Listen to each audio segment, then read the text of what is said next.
John, and today we're working on our Discovery TD5 2002, and we've got a problem with our injectors leaking. And the biggest problem a lot of people seem to face is actually when they've got everything off, is getting this injector out without this specialised tool. So look, we found a very cheap solution. Here are a pair of pliers, and you see you've got that sort of 90-degree bend there at the bottom, and there needs to be long ones, and literally you pop it in and hook it underneath. You'll see what I mean if you look in. There's a space below the spring to hook them in. Show that. Yep. Yeah, and then you literally do that, and that's it out.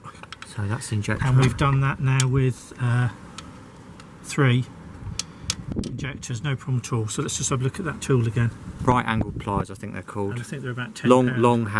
Long as well. So basically what you're doing when this injector is in there, you're getting these, pulling them down, and you're getting it under there. Yeah, we'll show that. That's what it would look like. And you do that and then just pull up. Yeah.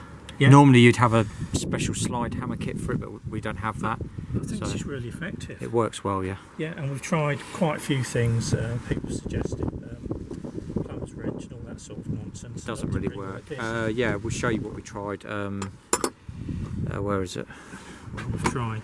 Tried this sort of thing. You can't get it in there, it's too big. We tried this, too big.